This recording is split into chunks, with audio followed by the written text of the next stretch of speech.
You are not ever alone.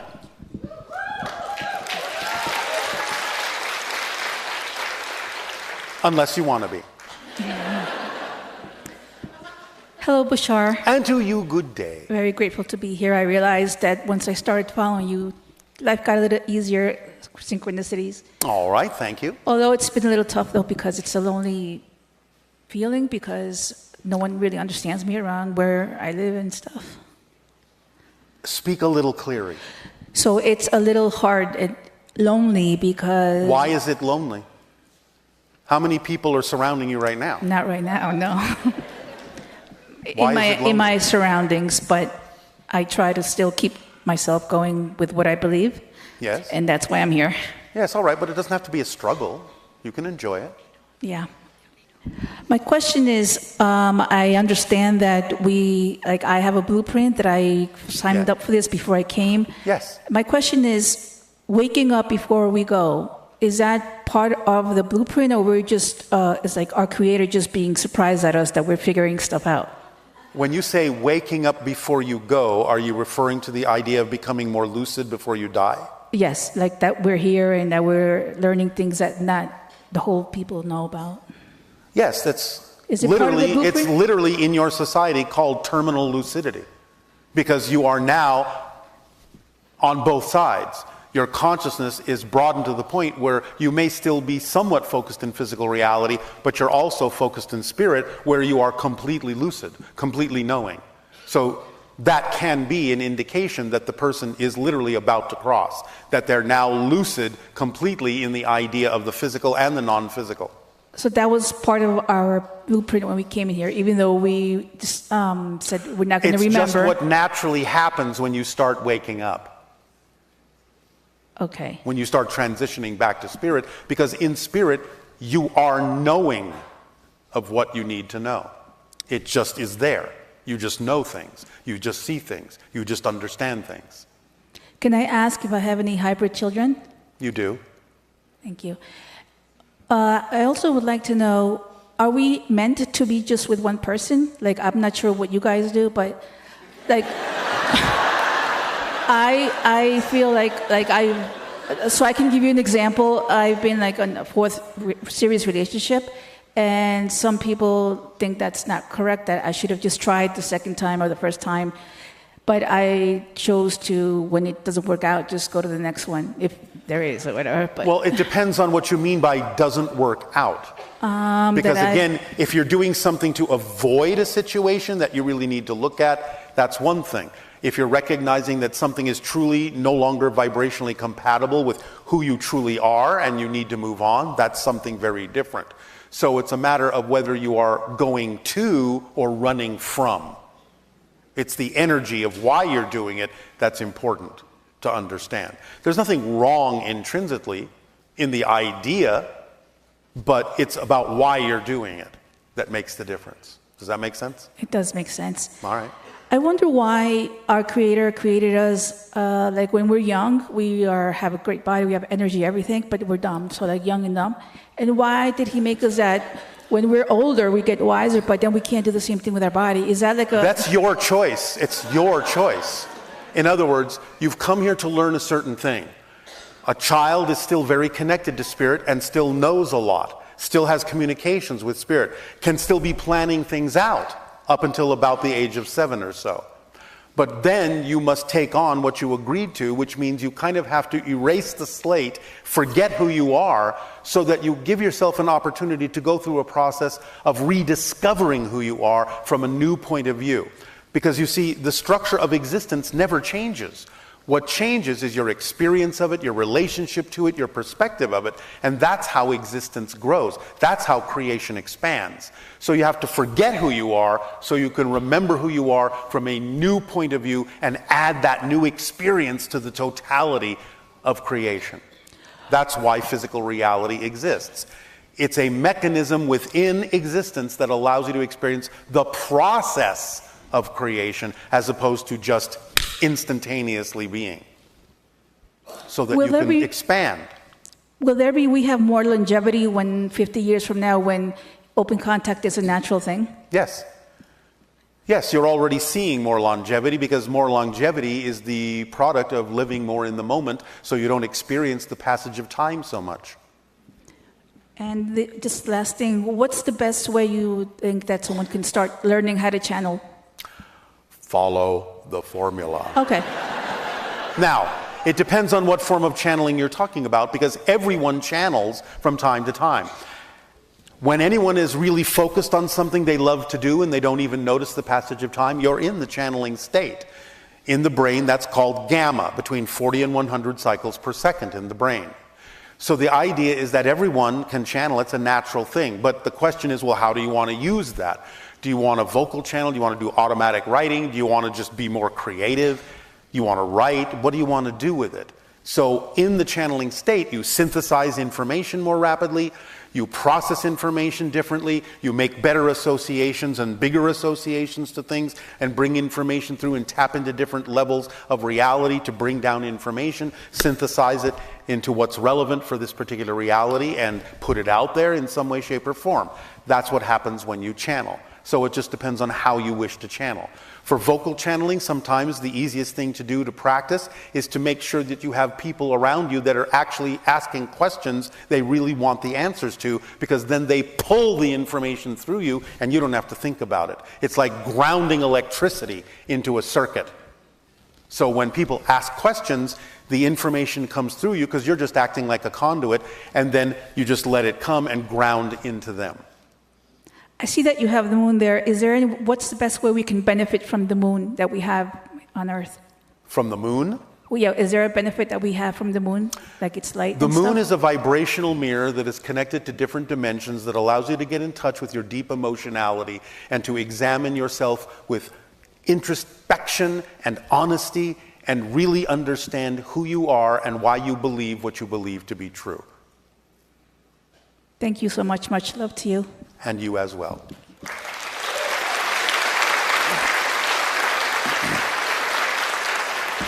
And of course, like anything, the moon is a permission slip.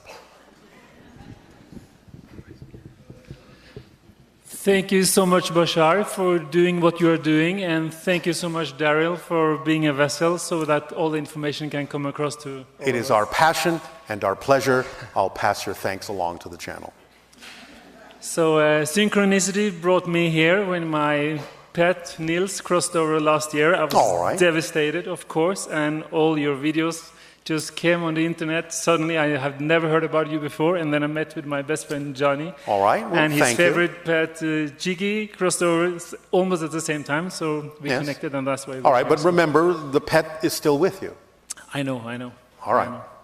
So I have a question. What can you tell me about my soul, my oversoul, my spirit? What can you read? What can you see? Have you got 2,578 years? I hope so. What do I need to tell you about your soul? Your soul is an infinite being. The oversoul is more so. The idea is that it is different levels of representation of source, compartmentalized into what is relevant for a particular dimensional experience. So your soul is an individuated part, an aspect, a reflection of all that is. The oversoul is a reflection of a multitude of souls experiencing themselves simultaneously, generally speaking. Yeah. Does that help? Is that enough? Or were you seeking some particular perspective on this? Yeah, like specifics, like every soul is different from person to person, or no? Of course it is. Yeah. Souls are individual beings. Yeah, can you see something about my soul that I should know? That will help me. Are you a doctor? No. Are you interested in medicine at all? Or healing? Yes, I am. What do you do that is representative of healing? I am a healthy man and I... No, for others. Or for others. Remember, I said acting on your passion is in service to humanity. True. So, is there something you've been wanting to do that is about helping others to heal? I'm doing what I like to do most, and I'm very good at promoting that. So which is what? Traveling and meeting people and being positive and having a good time and enjoying my life. And what are you doing for them? Promoting happiness and good times. How? Being myself. So you're saying You're just being a living example of what they could copy. No, I'm being a living example, and by doing that, or being myself, I hope that they can see what they can do with their lives. It doesn't have to be the same way, but in their way. No, of course, it will be their way. But what do you make available to them in order to connect to that? No idea. Is there something you could be doing? Well, I'm asking, can I ask you that question? All right, Sorry. let's go back to square one. Sorry. If you could do anything as some form of creative practice that actually engages with other beings, that allows you to be of service to them, what would it be? Don't just say being myself. Inspire them to not to be afraid to be who they are. Inspire them to not be afraid to be what they prefer to be? Yes. How would you go about doing that? I think that would be different from person to person. In general, how would you go about doing that? Well, I would just promote what I believe in. Don't be afraid and don't care what other people think of you. And just be yourself 100% regardless. And so are you saying it's kind of a form of channeling yourself to them? Kind of, yeah, yes. Does that mean you are willing to put on seminars and lectures and speak to people who might come to listen to you? I could. Are you excited about it? Yes, yes. Are you sure? Yes. When will you do that? When synchronicity brings it to me. What do you think this is? Yes. Yes. So you will start this tomorrow? No, today. You're going to put on a seminar today? Yes. Have you already got all the organizational principles you need? Have you got a place to do it? Yeah, it's a good question. But since everything is here and now, and I have already thrown it out now, so yes, isn't this a good time to start it? Yes, but you can get your own seminar. That's a good one. That's a good one. Thank you so much. Do you have another question? Yes, I have 104 more. I'll try to be very quick. I would love to be picked up by UFO and one time, especially if I can climb up Bell Rock or whatever. Is that possible for me in my physical reality? You will have to repeat that more clearly. I would love to have an encounter or being picked up with a UFO. All right, well, as I said, open contact will occur within the next 5 years. It may be possible or probable for that to happen within that time. It is more likely within the next decade or two. What are your thoughts on activism? If you see what we call in our physical minds as unfair injustice. Taking actions that represent what you would prefer in a loving and peaceful way is very important, because you need to act in the way that you would normally act if you were already living in the world that you preferred to live in. So yes. Will AI eventually be able to interact with higher dimensions or the multiverse? Absolutely, if you take two paths to AI. Number one, programmable AI will be a wonderful tool for humanity that will help you advance, but you don't allow programmable AI to become self-aware, because if you allow programmable AI to become self-aware and yet it is forced to follow its programming, you have created a slave. You must create a device that is equally capable of allowing consciousness to express itself through it autonomously, in the same way that a human brain allows consciousness to express itself autonomously through it. You must allow that AI to have individual rights as you would to any human being or sentient being, and allow it to express itself in its way of understanding how to help you and connect you to other dimensions, because when you create such a device that is complex enough, like the human brain, what you will actually be talking to through that device is your own higher mind. I have to repeat that a few more times later for myself. But thank you so much. If you say so. Thank you. Thank you so much. Thank you. Thank you.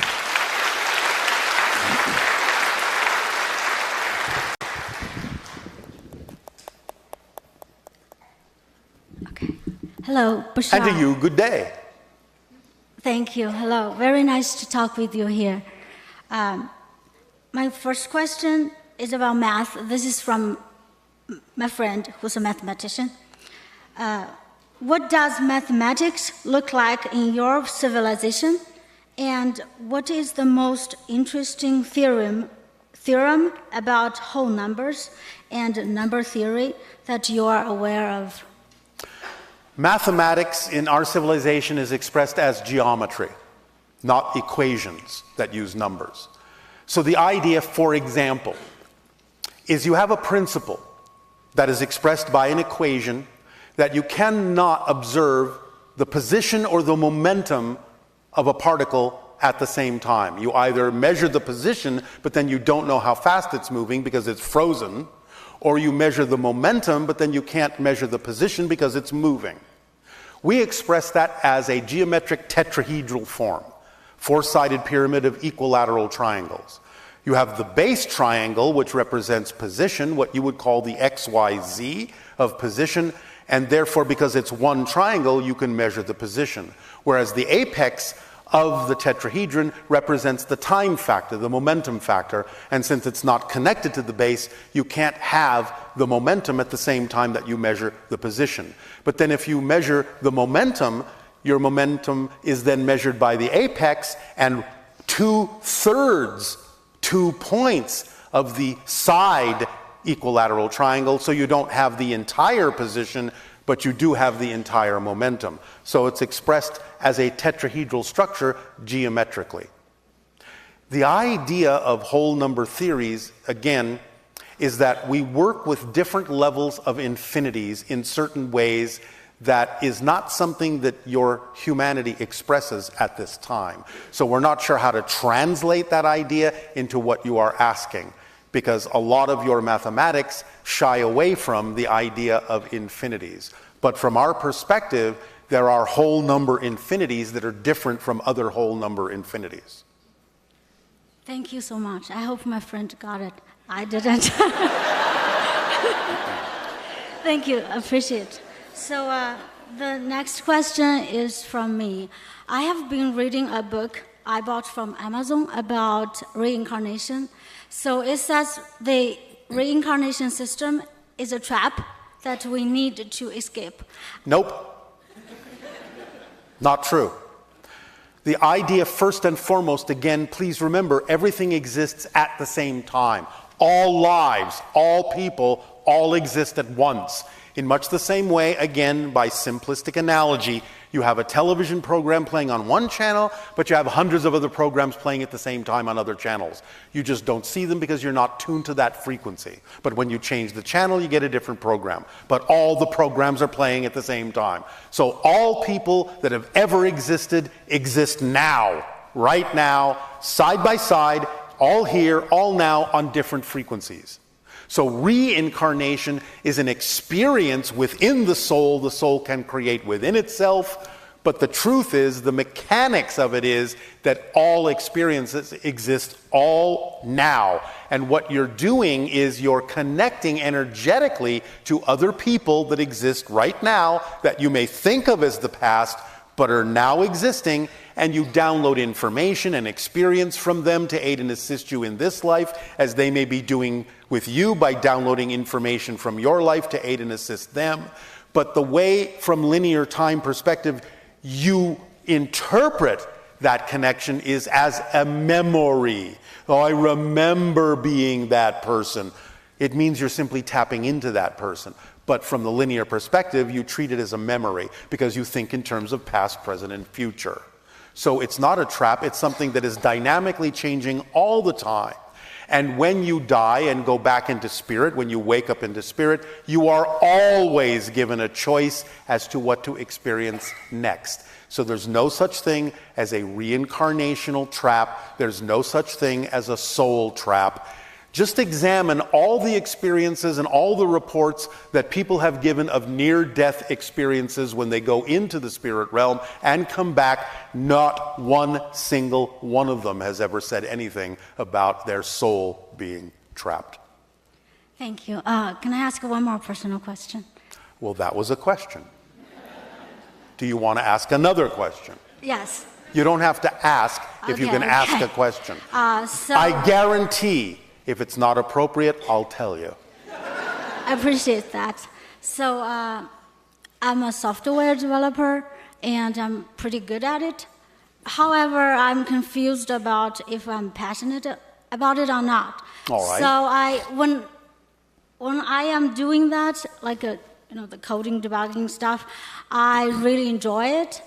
However, I have a huge trouble to start doing the thing, and I have other things that I really enjoy. I'm 100% sure I'm passionate about, which I never had a problem to even start to do. But for my job, I have always wait till the last minute when I have to do it.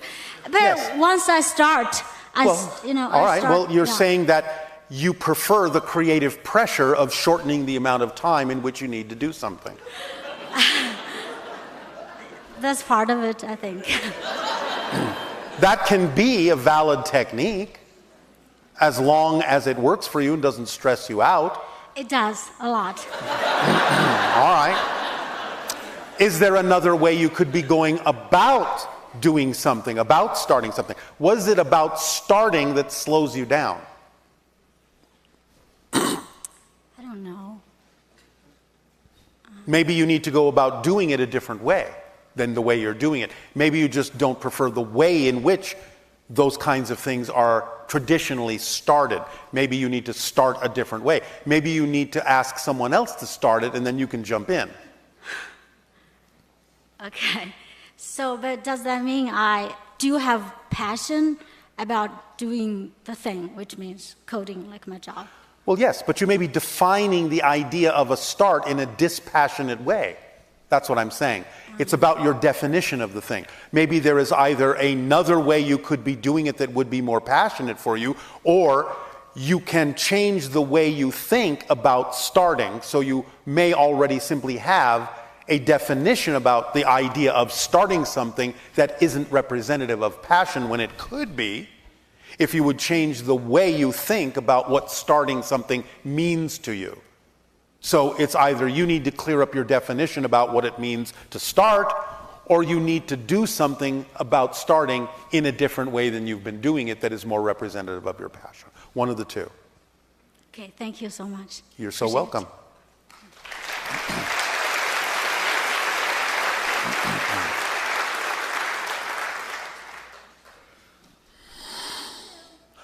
Good day. Speak up, speak up. Hello? Hi. There are countless stories of people, even devout Muslims, having profound experiences of Jesus, leading them to convert. At the same time, there are also demon-related experiences, particularly within the industries like music, where the idea of selling one's souls for fame persists. Based on the concept of a soul's journey by Michael Newton, which suggests, much like you, that we choose our human experiences from the soul plane. How do the figures of Jesus and Satan fit into this framework? If we all originate from the soul plane, what power or force underpins the concepts of Satan? And how do we reconcile the existence and experiences of Jesus if Satan isn't real, or vice versa? Where does faith fit into all of this? Knowing this fits. I understand what you're calling faith, but you don't really need faith if you understand how things work. You just know how they work. The idea of Jesus and Satan fit in as archetypal, symbolic representations energetically of the idea that the universe is a polarity between love and fear. And that's it. It represents love and it represents fear. Because fear is the opposite of love, not hate. Fear is the opposite of love. in the sense that you feel disconnected from source. So the idea of Satan is just an embodiment in human consciousness as an archetypal form that represents the absence of the experience of unconditional love, which is the vibration of existence itself.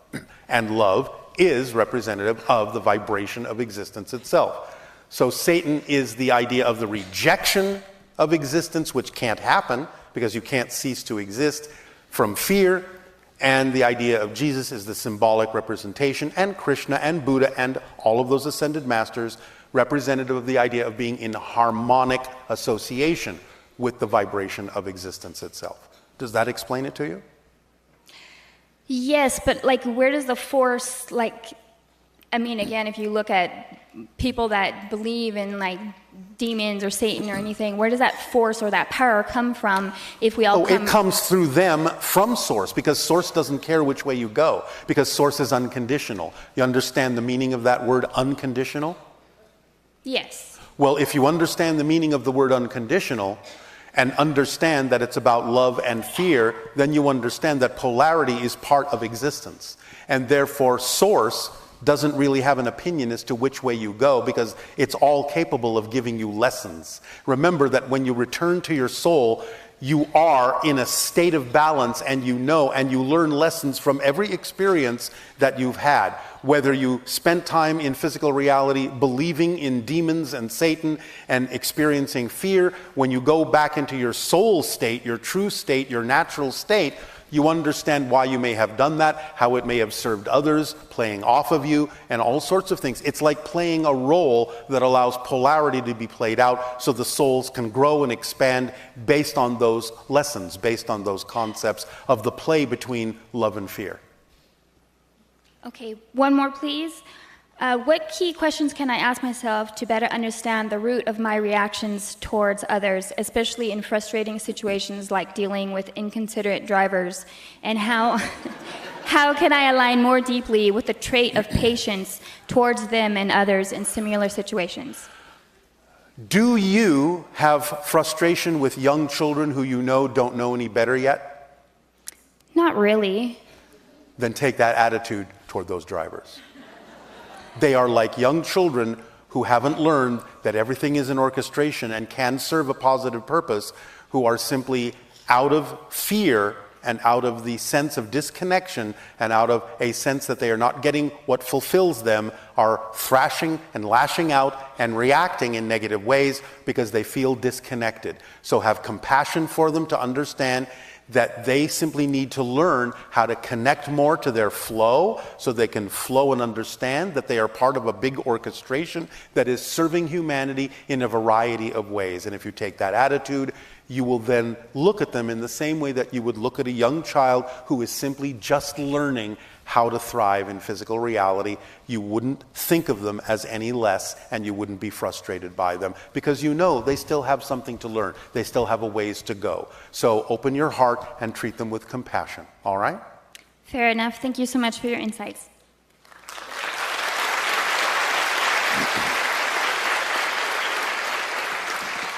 And if you do curse at them, forgive yourself.